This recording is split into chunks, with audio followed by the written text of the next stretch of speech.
신중호의 신중한 시선 앵커 브리핑을 시작하겠습니다. 간밤에 미국 증시는 그래도 혼조세로 마감을 했습니다. 나스닥이 하락을 한 반면 다우와 S&P는 상승을 보였는데요. 그 원인에는 아무래도 유가가 있었습니다. 오펙 플러스가 하루에 116만 배럴 정도 감산을 결정하면서 유가가 상승을 하면서 나타난 형상인데요. 1분기에 상승 랠리를 보였던 빅테크주들이 이제 오일이 올라가니 인플레이션이 압력이 생길 수 있고, 그렇다면 금리 인하 기대감은 빠르게 소멸될 수밖에 없었다라는 게 오늘의 포인트라고 보시면 될 것 같고요. 더불어서 ISM 제조업 지수가 예상보다 크게 안 나왔습니다. 경기 침체 논란이 더 부각이 될 수밖에 없었고, 그로 인해서 금리가 하락, 달러화까지 하락하게 되었습니다. 에너지 가격이 올라갔음에도 불구하고 긴축 이슈가 크게 부각되지 않았는데요. 우리 시장에는 여러 가지 의미가 있는 지표였습니다. 우선 이 문제부터 다뤄봐야 되겠습니다. 첫 번째 이슈는 그래서 간밤에 나왔던 ISM 제조업 지수와 한국 시장에 미치는 영향까지 보도록 하겠습니다. 보시면 아시겠지만 이 검은색으로 보이시는 부분이 ISM 제조업 지수입니다. 항상 ISM 제조업 지수를 왜 보냐 하면은 이 PMI 지표가 산업 생산에 앞서서 움직이게 됩니다. 구매 관리자 지수니까 생산을 어떻게 하겠다, 고용을 어떻게 하겠다라는 부분이기 때문에 이 서베이 이후에 실제 공장이 어떻게 돌아가는지에 대한 얘기들이 나오는데, 이 공장이 돌아가고 나면 또 GDP가 나오게 됩니다. 근데 간밤에 나왔던 ISM 제조업 지수 47.7에서 47.5로 소폭 하락할 것으로 봤는데 결과는 46.3으로 나오면서 쇼크가 나왔습니다. 2020년 코로나 팬데믹 이후에 가장 낮은 수준인 그 수준까지 내려왔다라고 보시면 될 텐데요. 기본적으로 긴축 이슈에 대해서 후행적으로 이렇게 상당히 하락을 했었는데, 여기서 제가 같이 보여드리고 있는 차트가 바로 미국향 수출 데이터입니다. 우리나라가 지금 수출 지역으로 보면 1등이 어디냐면 중국입니다. 아시는 것처럼 한 22%, 우리나라 전체 수출의 22%를 중국이 담당하고 있기 때문에 중국과 관련된 지표들 많이 보잖아요. 근데 2등이 어디냐면 바로 미국입니다. 미국이 18%. 그래서 중국과 미국을 합치면 우리나라 수출의 40% 가까이 되기 때문에 이 두 국가의 경제가 어떻게 되는지가 중요하고, 최근에 중국은 리오프닝이라든지 지준율이라든지 이렇게 하락시키면서 경제 성장을 부각시키고 있는 단계입니다. 근데 미국은 이렇게 빠르게 경기가 침체 국면에 들어가다 보니까 한국이 미국으로 나가는 전체 이 18%의 비중이 어떻게 될지에 대한 고민이 있거든요. 그런 상황이다 보니 지금 다음 달에 나올 수 있는 미국 향 수출 증가율이 좀 떨어지는 거 아니냐라는 그런 우려가 들어오고 있습니다. ISM 제조업 지수 중에서 조금 더 유념 있게 봐야 되는 게 바로 신규 주문이라는 데이터인데요. 47에서 44.3까지 크게 하락을 했습니다. 원래는 지난달보다 개선될 것으로 봤는데, 이 신규 주문이 중요한 이유는 바로 우리나라 수출과 관련된 데이터이기 때문입니다.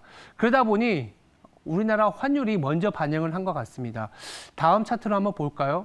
어제 우리나라 시장은 그래도 잘 버텼습니다만 환율 시장을 보시면 조금은 좀 불안한 그런 감이 있습니다. 어제 하루만 하더라도 급등을 보였는데, 보시면 아시겠지만 원달러 환율은 여기 약간 주홍빛으로 표시를 해놨는데요.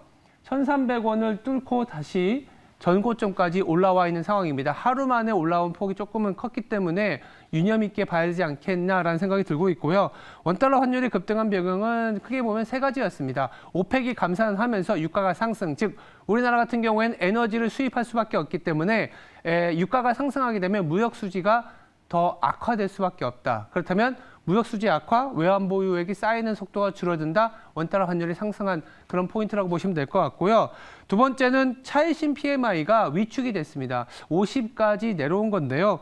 이전치가 51.4였기 때문에 무려 1.4포인트나 내려왔습니다. 중국이 조금 회복해 줘야 되는데 간밤에 또 ISM 제조업 지수가 안 좋게 나오면서 우리나라 수출 시장에 관련되어 있는 중국과 미국의 데이터가 그렇게 좋지는 않은 상황입니다. 그러다 보니까 우리나라 원달러 환율이 다시 급등을 했는데요. 공교롭게도 코스피가 또 2,500을 앞두고 이렇게 주춤되고 있습니다. 코스피 지수는 여기 파란색으로 보시면 아시겠지만 지난 2월 이후에 못 뚫고 있는 이 라인 2,400 후반에서 또다시 막혀 있습니다.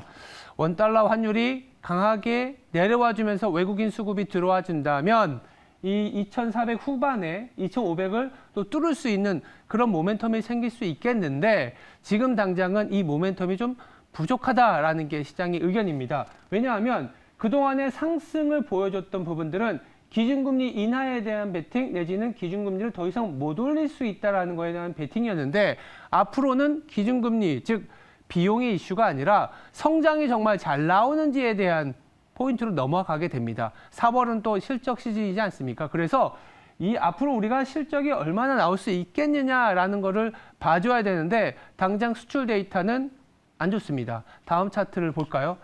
4월 1일, 그러니까 매월 초반에 나오는 게 이제 수출 데이터입니다. 수출 데이터로 말씀드리면 1월에는 전년 대비 마이너스 14%였습니다. 2월에는 마이너스 16%, 그리고 4월 초에 나왔던 3월 데이터는 마이너스 13.6%. 즉, 마이너스가 계속 유지가 되고 있습니다. 마이너스 폭이 조금은 줄어들어야 될 텐데 이 줄어들지 않고 있는 부분은 아까 말씀드렸던 실적, 그리고 우리나라가 앞으로 기업 실적 시즌이 시작이 될 텐데 과연 좋을지에 대한 고민이 담겨 있는 차트라고 보시면 될 것 같고요. 무역 수지 데이터를 보시면 아시겠지만 이렇게 무역 수지가 적자 폭이 컸었던 구간은 우리나라가 이제 좀 힘들었었던 그런 사이클이었습니다. 그러니까 원달러 환율이 1,300원 넘어간 이유이기도 하고 그나마 다행인 거는 이 무역 수지 자체가 적자 폭이 좀 줄어들었다라는 정도는 그나마 다행입니다. 우리 무역 수지가 우리나라의 기업 이익률이고 이 기업 이익률은 밸류에이션이기 때문에 무역 수지 자체가 조금은 줄어들었다라는 거는 위안이 되긴 하지만 여전히 적자라는 부분은 원달러 환율이 1,300원을 깨고 1,200원, 1,100원까지 가기에는 아직은 시간이 필요하다. 그래서 이 4월의 데이터가 5월에 나오고 5월의 데이터가 6월에 나오는 이 약간 2, 3개월 동안은 시장이 또 2,500에서 좀 막혀서 수출 데이터가 정말로 플러스로 돌아서는지 그리고 이 무역 수지가 정말 적자에서 흑자로 돌아서는지에 대한 시간이 필요하다라는 시각을 말씀드리고 있습니다. 그렇다면 실적 시즌에 대한 얘기를 좀 드려보면 다음 차트로 넘어갈 수 있을 것 같습니다. 여러 가지 탑다운, 즉 매크로 지표를 보면서 말씀드렸던 거는 2,500을 앞두고 강하게 뚫고 가기엔 조금은 힘이 부족하다. 그렇지만 무역수지 절착폭이 줄어들면서 또 하방도 어느 정도 좀 막혀 있다라고 말씀드릴 수 있을 것 같고요. 결국 이 금리에 대한 공포에서 벗어나서 앞으로 이제는 실적 그리고 성장에 대한 이슈로 넘어가는데 보시면 아시겠지만 우리나라 코스피 분기별 영업이익 전망 추이입니다. 계속 내려가고 있습니다.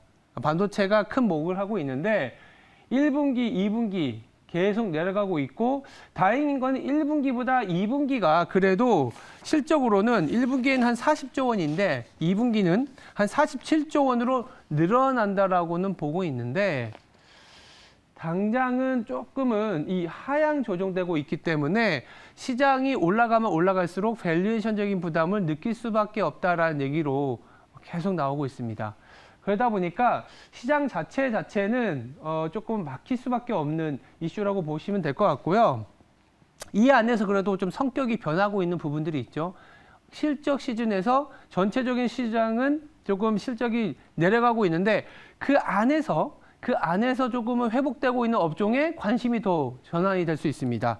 보시면 아시겠지만 이 QOQ로도 계속 내려가고 있는 상황인데 자동차라든지 유틸리티, 화학, 조선, 기계, 그리고 화장품, 의류 같은 경우에는 2분기가 1분기보다 더 좋아지는 QOQ로 전분기 대비 나아지는 쪽에 대한 실적을 보여줄 가능성이 높은 업종입니다. 다시 한번 말씀드리면 자동차 최근에 이 배터리에서 이제는 자동차로 전환이 되고 있지 않습니까? 배터리도 어쨌든 자동차의 부품이다. 그러면 이제 자동차가 잘 팔려야 되는 거 아니냐? 근데 자동차 잘 팔리고 있다. 그러면 자동차 보자라는 이슈가 나오고 있는데 자동차가 1분기 대비 2분기 실적이 좋아지고 있고요. 더불어서 화학 업종, 그리고 조선, 기계 등 이제 중국과 관련된 업종들, 그리고 소프트하게는 화장품과 의류, 리오프닝과 관련된 이 업종들이 실적이 1분기, 2분기 좋아질 거로 보고 있고요. 조금 안 좋아지는 쪽은 어디냐면 상사, 운송, IT 가전, 통신 쪽입니다.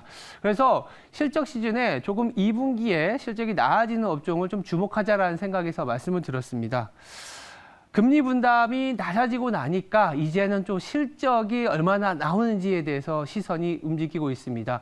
불과 한 달 전에는 유럽과 미국의 은행 이슈로 인해서 시스템 리스크까지 가는 거 아니냐라고 했지만 또 말끔하게 3월이 지나다 보니까 이제 4월은 금리나 은행 위기가 아니라 실적을 보자. 실적이 어디로 나오는지 보고 그래야 2,400이 아니라 2,500, 2,600이 나올 텐데 실적 시즌이 4월부터 5월까지 한 달 반가량 있기 때문에 이 시기에는 시장의 변동성보다는 기업별 주가 변동성이 더 확대될 것으로 보고 있습니다.